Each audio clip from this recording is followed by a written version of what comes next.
So I wanted to ask you, like, obviously at some point you built up to this, but let's say somebody's looking to do their first hire. Yeah. I know for me, my first hire was a virtual assistant, best hire I've ever done. They've been with me for 10 years, Steve, 10 years, and they're crucial to my business, super loyal. Who was your first hire, and what did that look like as well too? Like, how did what did you have to do, and how did you grow it from there? Sure. Well, our first hire in the company was a property manager, and then it was an accountant, and then it was a marketing person. So those were kind of core pillars of our company, because we didn't know how to manage properties because we sucked at it. We knew that already. We didn't know accounting, and we didn't know much about marketing. So these were just things that we knew we couldn't do, right? So we were setting up the core pillars of the company. But going back to your question for a virtual assistant or anything, here's a simple way. When I coach people, and I'll give you this free nugget here. When I coach people, one of the first things I have them do is I tell them, look, if you want to lose weight, you got to write down what you eat. You want to go on a financial budget, you got to write down your monthly spending. You want to see where your time's being spent, write a time log. So I give them a 2-week task that they have to do. So these are people that pay me, they pay me to coach them. And I tell them, you're going to write a daily time log, and you're going to do 3 things.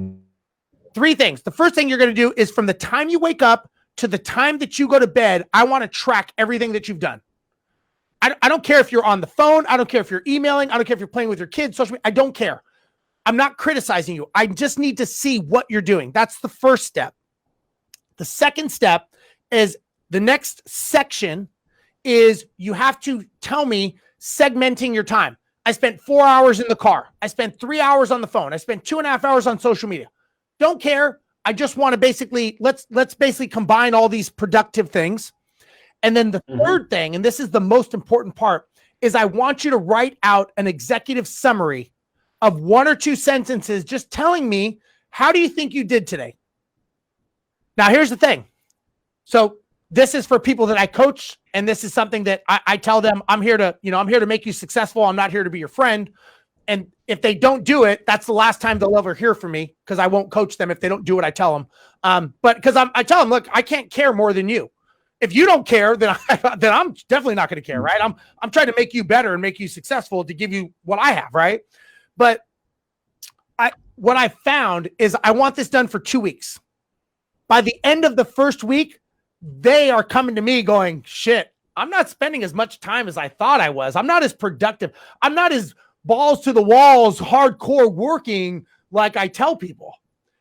Now, here's the thing. If I tell them that, it's not true. When they actually write it down and they see it, now they go, okay, I understand that I'm not allocating my time.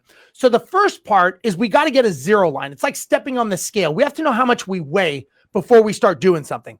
This is their 0 line of understanding, how do we improve the productivity of your day? And what things are you doing that you should not be doing?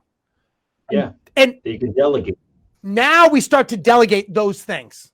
So, and look, I've coached people on big influencers, on bigger pockets, other people that are very, very successful. We all go through the same gymnastics of doing this.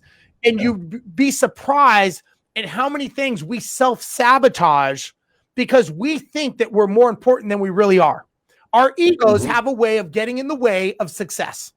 Because if all of a sudden I can delegate half of my day because I'm doing stupid stuff that I don't need to do, now I go, what should I do? And all of a sudden they self-sabotage and go, yeah, you can't do it as good as me. I'm going to take that task back. That's the wrong way to do it. That's not being a leader, right? You don't, and so to be a leader, you want to embrace people, give them the vision. Your job as a leader is to grow it. Your job is to be in the front of the pack, showing them where you're going. If not, then you just have a job. And if you want to have a job, there's nothing wrong with that. But don't ever think you'll own a business if you want to have a job, right? And so I agree.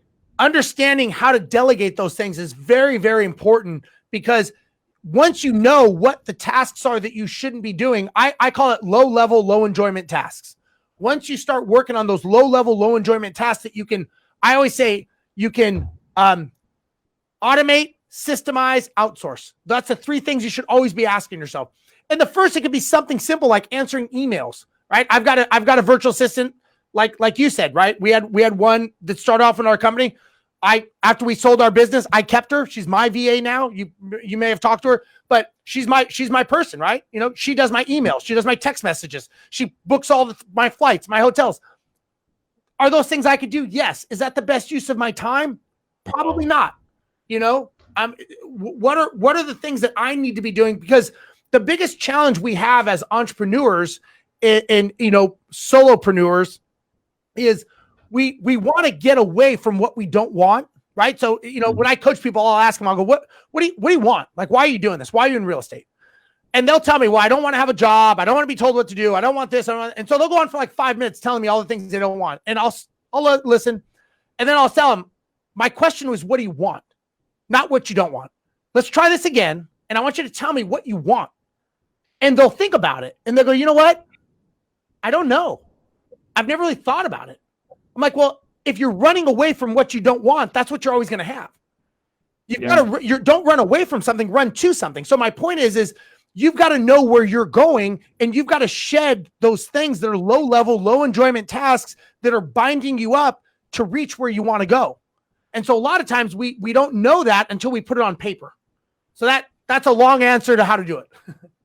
No, and I think the fact that you have them self-discover that is the key right there, because obviously whenever you tell somebody something, and I have a couple of agents that work underneath me, and sometimes I'll tell them something and I could see that their mind is fighting whatever it is I'm telling them. The key is to have them self-realize. And the reality is that a lot of times somebody can be extremely busy, yet they're spending all their time in non-productive activities or activities that they can delegate. The example that I like to give, Steve, is you have two people that work 50 hours a week. One of them sells 100 homes and the other one sells 3 homes. They're both working the same 50 hours in a week, yet one of them, their results are so much higher than the others. And I think that's where people get stuck, to be honest. I think a lot of people get stuck in feeling like they're busy, but once they actually do the time study, they're really not that busy.